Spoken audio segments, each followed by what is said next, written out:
Diriwayatkan dari Abu Musa al-Asy'ari, ya. Diriwayatkan dari Abu Musa al-Asy'ari bahwasanya Rasul sallallahu alaihi wasallam bersabda, ta'ahadu hadzal Qur'an fawalladzi nafsu Muhammadin biyadihi lahwa asyaddu tafallutan minal ibil fi uqudiha. Kata baginda Muhammad sallallahu alaihi wasallam, ulang-ulanglah Al-Qur'an ini. Demi zat yang jiwa Muhammad berada di tangannya, ia lebih cepat lepas daripada unta dalam ikatan. Hadis Bukhari dan Muslim. Diriwayatkan dari Ibnu Umar bahwasanya Rasul sallallahu alaihi wasallam bersabda, innama mathalu sahibil Qur'ani kamathali sahibil ibilil muqalati in a'ahada 'alaiha amsakaha wa in atlaqaha dhahabat. Sungguh permisalan orang yang hafal Quran itu ibarat pemilik unta yang diikat. Jika ia selalu menjaganya, niscaya bisa mempertahankannya. Tetapi jika ia melepaskannya, niscaya unta itu akan pergi. Hadis Bukhari dan Muslim. Para santriwati yang dimuliakan Allah Subhanahu wa taala, dari hadis ini kita bisa mengambil faidah.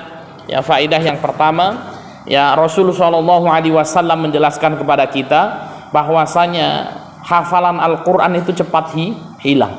Ya, jadi kadang-kadang kita menghafal pagi, ya, siang tidak dimurojaah, sore sudah hilang. Ya. Nah, ini merupakan sesuatu yang wajar. Ya, kenapa? Karena Rasul SAW sendiri mengabarkan kepada kita bahwasanya, ya, permisalan, ya, hafalan Al-Quran itu seperti unta, di mana unta ini kalau tidak diikat, maka kemudian apa? Unta itu akan cepat pergi. Bagaimana cara mengikat unta itu? Bagaimana cara mengikat hafalan? Yaitu dengan murojaah. Ya, maka semakin banyak kita murojaah, ya, maka kemudian apa? Hafalan kita akan semakin kuat. Ya, maka para masyayikh kami mengatakan terkait dengan belajar Al-Quran, ruhul hifdzi al-muraja'atu. Ruhul hifdzi al-muraja'atu. Sesungguhnya ruh dari menghafal Quran itu adalah murajaah. Ya, sesungguhnya ruh dari menghafal Quran adalah murajaah. Nah, kalau orang menghafal Quran tidak malas murojaah, maka dia tidak akan hafal Quran. Ya.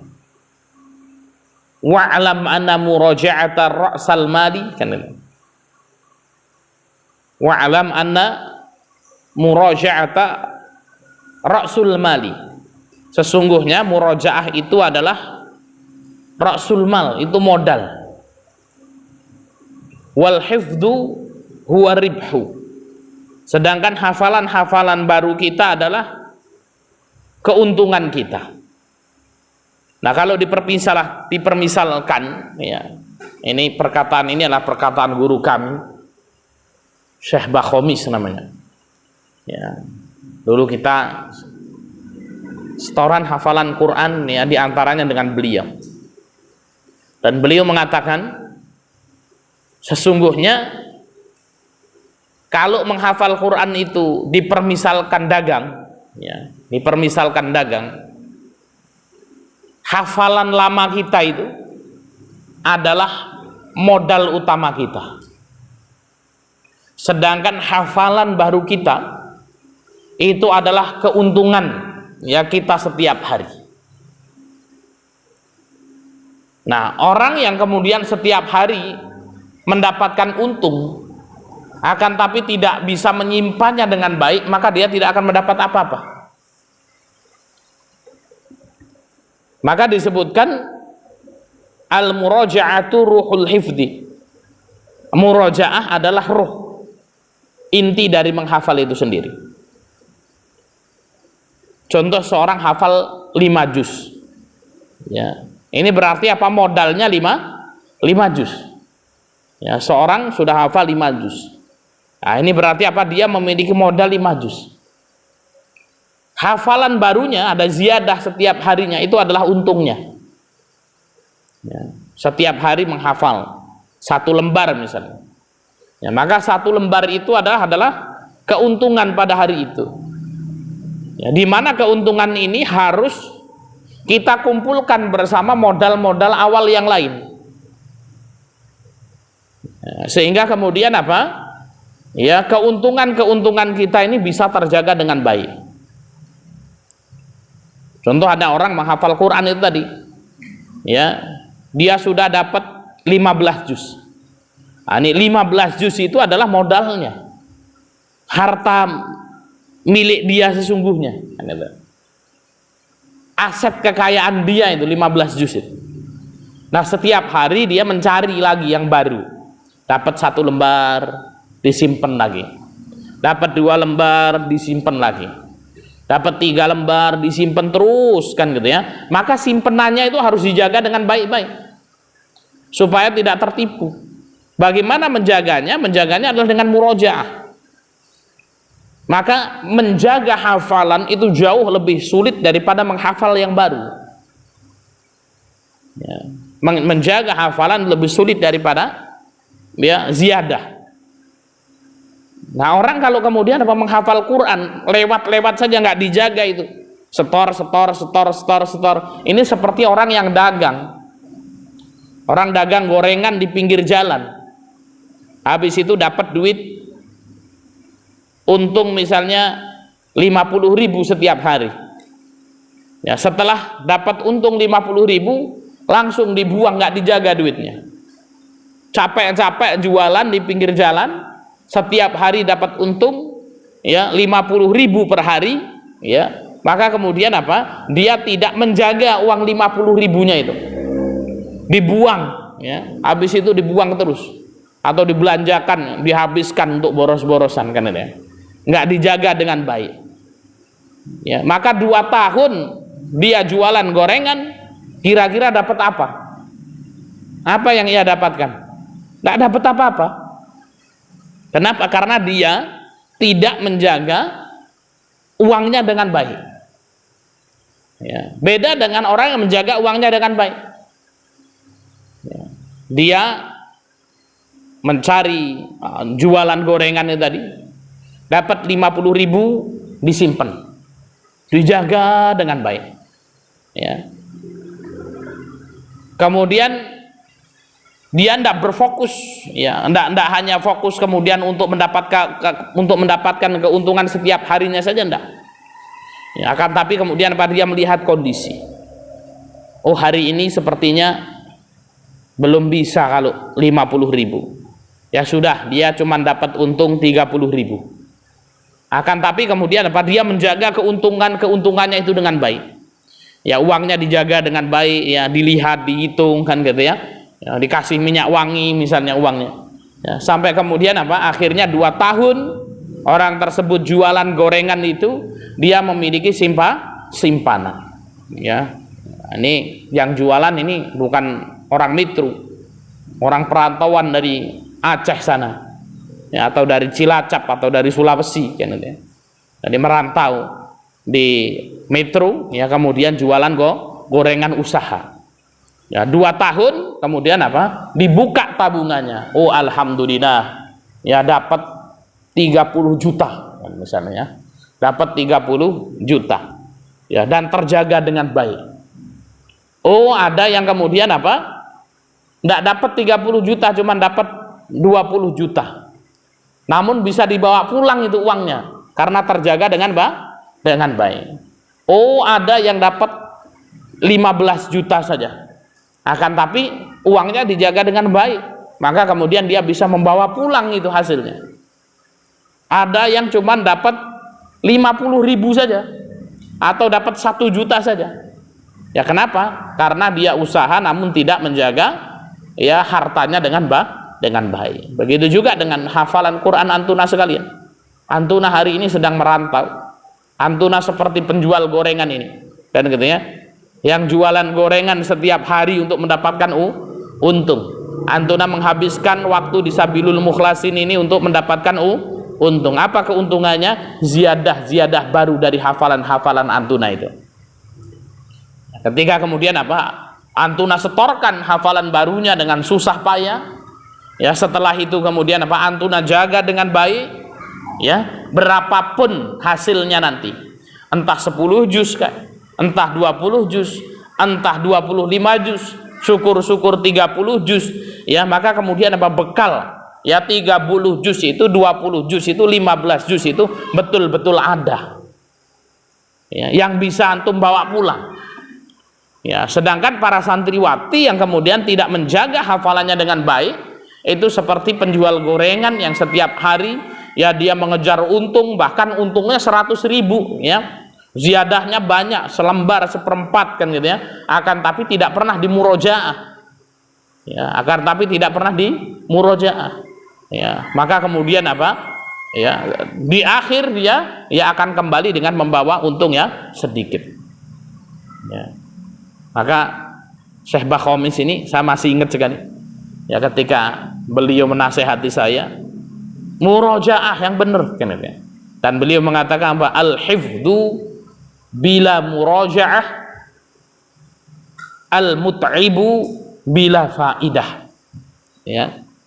Al-hifdzu bila murojaah, orang menghafal tok ini tanpa murojaah itu seperti orang yang capek tanpa faidah, ya, tertipu dia. Jadi apa? Orang yang ziyadah menghafal Quran tanpa murojaah itu seperti orang yang capek-capek tanpa membawa faidah. Nah, ini maka kemudian apa?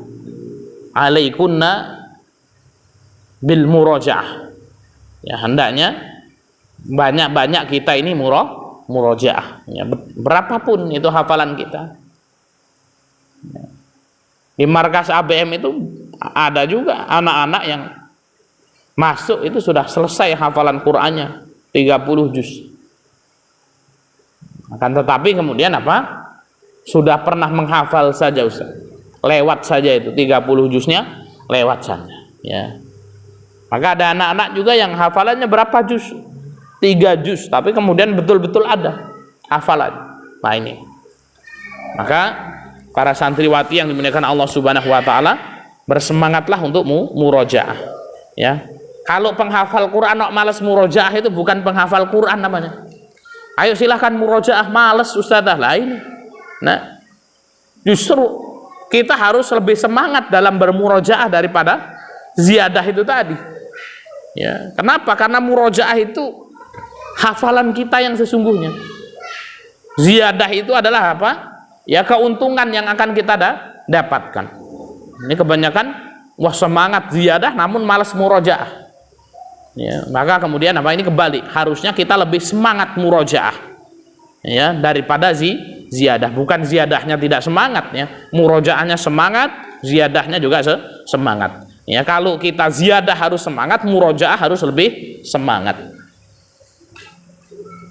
Kemudian ada hadis-hadis maudhu atau hadis dhaif, ya, bukan maudhu, ya, ini hadis dhaif. Alhamdulillah saya senang juga ini hadisnya dhaif, ya. Ya, kenapa? Kalau kemudian ini hadisnya sahih, ini mengerikan sekali untuk para penghafal Quran ini, ya, terutama untuk habisul Quran, ya, bukan hafidul Quran, ya. Habisul Quran, tahu?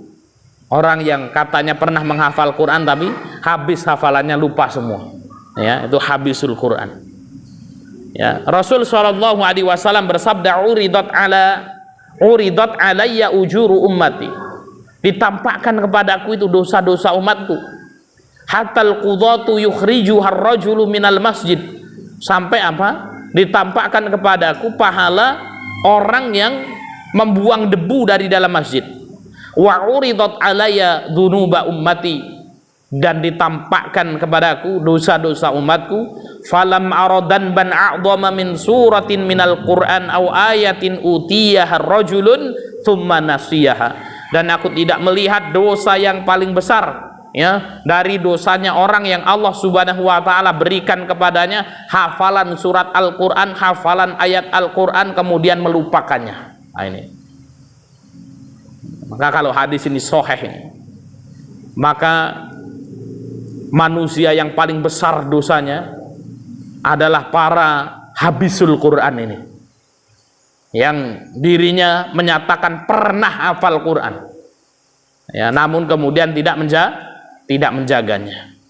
Ya, tapi ini untuk tarhib, ancaman ini juga luar biasa.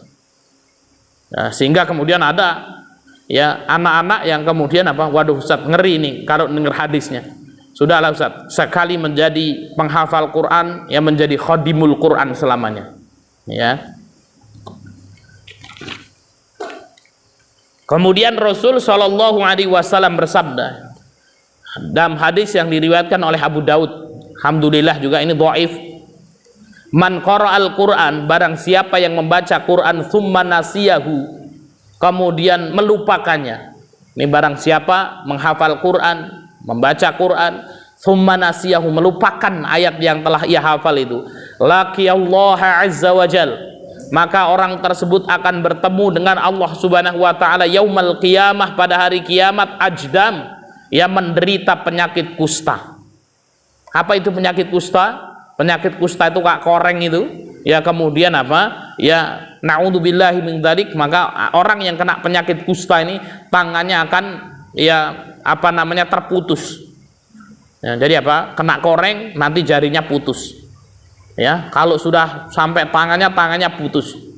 Kalau kakinya yang kena, kakinya putus. Ya, itu kemudian ya tercerai-berai. Ya, kalau orang Jawa mereteli namanya. Ya, tadi sudah terputus-putus. Itu namanya kusta.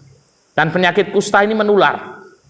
Ya, maka dalam hadis ini disebutkan siapa yang menghafal Quran kemudian melupakannya, ya ini setiap ayatnya itu jadi kusta baginya. Kenapa? Setiap ayat yang ia lupakan menjadi penyakit kusta baginya. Maka senang juga saya ini melihatnya hadisnya dhaif kan gitu ya. Ini kalau kemudian enggak dhaif, ini ancaman yang sangat luar biasa. Ya, tantangan yang luar biasa nih bagi para penghafal Quran ini. Jangan sampai melupakan Quran, ya, sampai ada ayat yang lupa, nah itu. Ini nanti akan menjadi penyakit kusta. Ya, naudzubillahi min dzalik. Tapi ini ya kemudian bukan berarti kemudian kita meremehkan Allah hadisnya dhaif saja, enggak. Ya, tetap kemudian akan ada ancaman-ancaman tertentu ya ketika kemudian kita menghafal Quran kemudian kita melupakan ya ayat-ayat yang kita hafal tersebut. Baik ya. Adab yang kelima, silahkan.